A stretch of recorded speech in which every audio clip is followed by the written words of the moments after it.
আমাৰ চিপাঝাৰ সম জিলাৰ পৰা পূৰ্ণাংগভাৱে আমাৰ যিগৰাকী সম জিলা আয়ুক্ত তেওঁৰ জৰিয়তে পতাকা উত্তোলন আৰু আমি সকলোৰে সহযোগত অতি বৰ্ণাঢ্যভাৱে আৰু গাম্ভীৰ্যপূৰ্ণভাৱে আমি এই স্বাধীনতা দিৱস পালন কৰিছোঁ।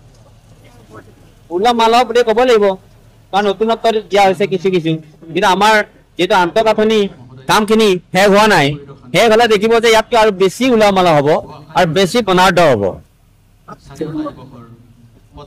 নিশ্চয় নহয়, 2 মাহ বুলি কৈছোঁ মই, 2 মাহতে আপোনালোকে মই ক'লো নহয় যে আৰু 2 মাহ 3 মাহৰ ভিতৰত দেখা হ'ব, চব আৰম্ভ হ'ব কামবোৰ।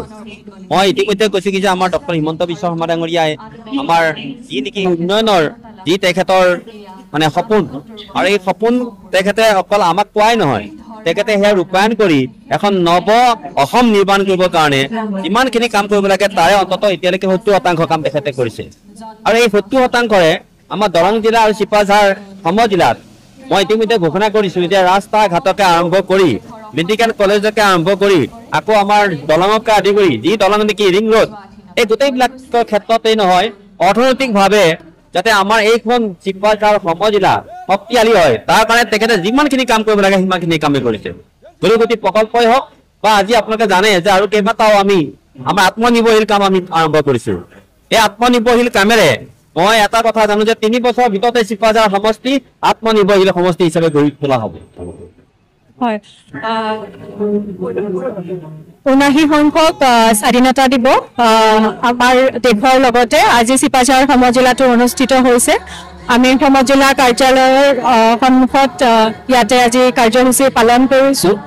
আমাৰ মাননীয় বিধায়ক মহোদয় ইয়াতে উপস্থিত আছে। ইয়াৰ লগতে আমি 9গৰাকী বিশিষ্ট ব্যক্তিক সম্বৰ্ধনা জ্ঞাপন কৰিছোঁ। ইয়াৰ লগতে আমাৰ কালচাৰেল প্ৰগ্ৰেমছ হৈছে ইয়াতে। মই সকলোকে আপোনালোকৰ জৰিয়তে স্বাধীনতা দিৱসৰ শুভেচ্ছা জ্ঞাপন কৰিলোঁ। ধন্যবাদ।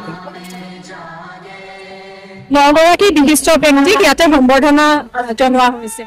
ইয়াৰ লগতে আমি হৰ ঘৰ তিৰংগা প্ৰগ্ৰেমৰ অধীনত চিত্ৰাংকন প্ৰতিযোগিতা আৰু ৰচনা প্ৰতিযোগিতা অনুষ্ঠিত কৰা হৈছিল। সেই প্ৰতিযোগীসকলক পুৰস্কাৰ বিতৰণ কৰা হৈছে।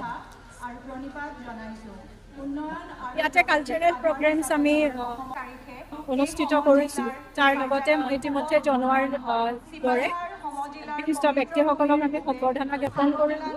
আৰু তাৰ লগতে আমি আজি হৰ ঘৰ তিৰংগা প্ৰগ্ৰেমৰ জৰিয়তে আমি চিত্ৰাংকন প্ৰতিযোগিতা বিদ্যালয়ত পাতিছিলোঁ আৰু ৰচনা প্ৰতিযোগিতা বিজয়ী প্ৰতিযোগীসকলক ইয়াতে পুৰস্কৃত কৰা হৈছে। 9গৰাকী বিশিষ্ট ব্যক্তিক সম্বৰ্ধনা জ্ঞাপন কৰা হৈছে।